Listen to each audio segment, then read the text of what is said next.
Two-time pentathlon Olympian Marilyn King was at the Munich Games, and she joins us live from our San Francisco newsroom. Thanks for joining us, Marilyn, this afternoon. Pleased to be here. Well, tell us about your experience back then during the Munich Games. Most of what I remember and relate to about the Munich Games is that it was my very first Olympic team, had never been at an international event of quite that magnitude, and the feeling of being in the Olympic Village with people of every race and religion and political persuasion. It was a profound experience of recognizing how much more alike we are than different, even at the height of our athletic and competitive careers. The terrorist incident in the village is something that we'll live with, all of us who were there and many of us who weren't, forever. But it's not the primary thing that I live with as my experience from the Games. In essence, it might have made you stronger. You competed in the 72, obviously, and the 76 Games in the pentathlon event. That sounds pretty grueling, that is. Can you tell our viewers what a pentathlon is all about and how physically and mentally demanding it is? Yeah, the pentathlon, the men's decathlon, they crown the decathlon winner as the world's best athlete. The women's pentathlon is half as many events: hurdles, shot put, high jump, long jump, and 800 meters. So you don't have to be the best in the world at any one of them, but as long as you rank high enough in all of those events, you can be competitive.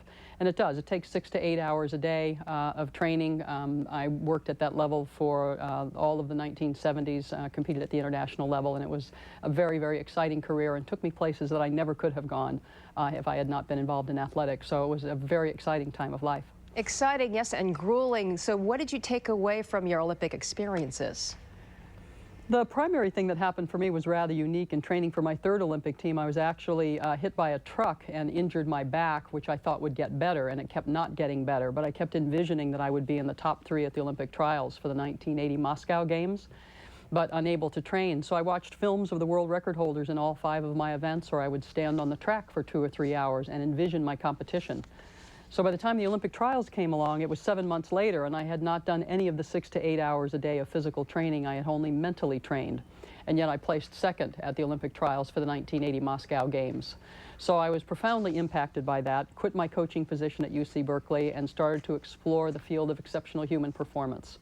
So for the last 25 years, I've been teaching the thinking skills that are associated with high performance. So it had a profound impact on my life. And as a coach that isn't a consultant, you have something called Olympian thinking. What's that about? Yeah, Olympian thinking is basically a way to demystify exceptional human performance. What I discovered initially, I thought it was all about the thinking skills that are common to high achievers across all disciplines. And then I discovered that there are really 2 other components. So when you put those 3 elements together, you recognize that we all access this kind of way of being at some times, but most often it happens by accident. The Olympian thinking framework says that we can do this by design, and my mission is to give it away to young people through youth service providers and schools. I work extensively in the corporate world, and my main mission is what happens when you apply this same kind of powerful thinking to how we think about living in a world that works for everyone.